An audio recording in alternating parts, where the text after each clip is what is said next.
اعوذ باللہ من الشیطان الرجیم بسم اللہ الرحمن الرحیم السلام علیکم ورحمۃ اللہ وبرکاتہ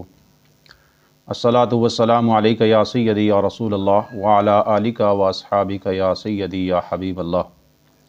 الصلاۃ والسلام علیک یا سیدی یا نبی اللہ وعلی آلک واصحابک یا سیدی یا رحمۃ للعالمین۔ تمام دوستوں، چاہنے والوں، بزرگوں، بھائیوں، ماؤں، بہنوں، بیٹیوں، تمام سے مخاطب ہوں۔ الیکشن کی آمد ہے، اس سلسلہ میں آپ احباب سے بس اتنی سی گزارش ہے کہ جو لوگ اپنے ملک اور اپنی قوم کے ساتھ مخلص ہیں اور اللہ اور اس کے رسول صلی اللہ علیہ وسلم سے محبت کرنے والے ہیں، اللہ اور اس کے رسول سے عشق کے دعوے دار ہیں، ان کے لیے میرا یہ پیغام ہے کہ آئیں مل کر نظام مصطفیٰ صلی اللہ علیہ وآلہ وسلم کے لیے جد و جہد کا حصہ بنیں۔ آئیں اس نظام کو بدلنے کے لیے لبیک یا رسول اللہ کا ساتھ دیں، تاکہ اس ملک کے اندر جو ملک آج سے 77 برس پہلے لا الہ الا اللہ محمد رسول اللہ کی بنیاد پر حاصل کیا گیا تھا، اس کے اندر نظام مصطفیٰ صلی اللہ علیہ وسلم کا نفاذ ہو سکے۔ ہماری جد و جہد کسی مولوی کو، کسی عالم کو، کسی پیر کو تخت پر لانے کی ہرگز نہیں ہے۔ ہماری یہ جد و جہد صرف اور صرف نظام مصطفیٰ صلی اللہ علیہ وسلم کے نفاذ کے لیے ہے۔ ہماری یہ جد و جہد سودی نظام کو ختم کرنے کے لیے ہے۔ ہماری یہ جد و جہد اس ملک سے کفرستان کو ختم کرنے کے لیے ہے کہ جس ملک کے اندر انسان کی کوئی اہمیت، کوئی حیثیت عام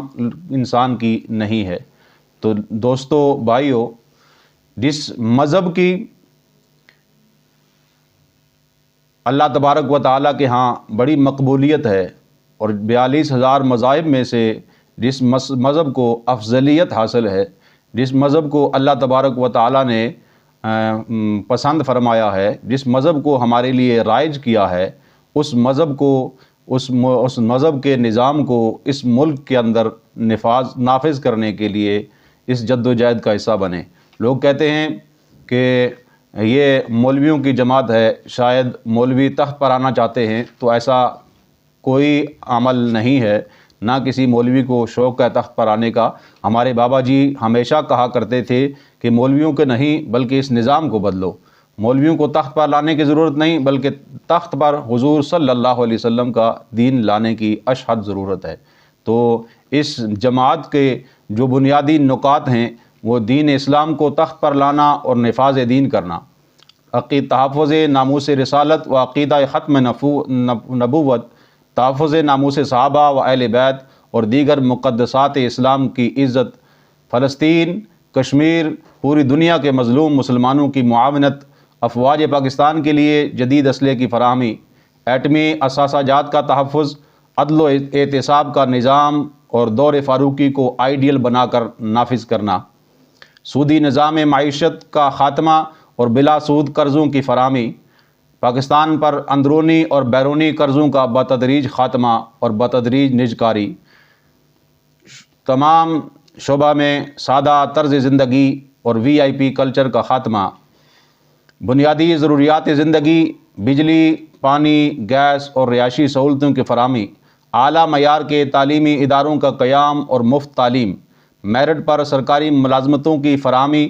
اقربا پروری اور رشوت خوری اور سیاسی مداخلت کا خاتمہ، زراعت کی ترقی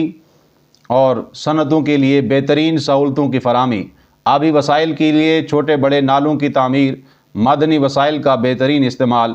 ٹیکسس نظام میں فوری اصلاحات، حقوق نسواں کا تحفظ اور شرعی و قانونی حقوق اور خواتین پر ہونے والی زیادتیوں کا خاتمہ، عوامی شاہراہوں، باغات اور سرکاری عمارات کی بہترین بحالی اور بلدیاتی نظام کو بااختیار بنانا، حکومتی سطح پر سڑکوں، پلوں اور تعمیرات کے لیے جامع پلان کی تشکیل، مفت علاج اور صحت کے بہترین سہولتوں کی فراہمی، ماحولیاتی آلودگی کا خاتمہ، عوام الناس کے لیے بلائی کی طرف بلانے اور برائی سے روکنے کے لیے با اختیار ادارہ ذرائع ابلاغ کو دینی اور ملکی مسائل کے حل کے لیے استعمال کرنا، سیاحت کے شعبے کا فروغ دینا۔ دوستو بھائیو، ہمارے مر جانے کے بعد، ہماری زندگی کے خاتمے کے بعد کسی بھی پارٹی نے ہمارے کام نہیں آنا۔ اگر کام آنا ہے تو صرف اور صرف اللہ تبارک و تعالیٰ کے پیارے محبوب صلی اللہ علیہ وآلہ وسلم نے کام آنا ہے۔ آپ کا دیدار کروایا جائے گا، پہچان کے لیے پوچھا جائے گا۔ تو اس لیے ضروری ہے کہ رسول اللہ صلی اللہ علیہ وسلم کے نظام کے نفاذ کے لیے صرف ایک پرچی آپ نے دینی ہے۔ اس پرچی کی قیمت انشاءاللہ تبارک و تعالی قیامت کے دن اللہ تبارک و تعالی کے حضور میں ضرور لگے گی، اور آپ کے نیکیوں والے پرلے کے اندر اس پرچی کو انشاءاللہ رکھا جائے گا۔ جیسا کہ سرکار مدینہ صلی اللہ علیہ وسلم کا فرمان عالی شان ہے کہ جو شخص بھی مجھ پر درود دنیا کے اندر بھیجتا ہے، کل قیامت کے روز وہ درود ایک پرچی کی صورت کے اندر اس کے نامہ اعمال کے اندر میں رکھوں گا تو اس کا پلہ بھاری ہو جائے گا۔ تو یہ پرچی بھی آپ کو کل قیامت کے روز کام آئے گی۔ اللہ تبارک و تعالی ہم سب کا حامی اور ناصر ہو۔ وآخر دعوایا ان الحمد للہ رب العالمین۔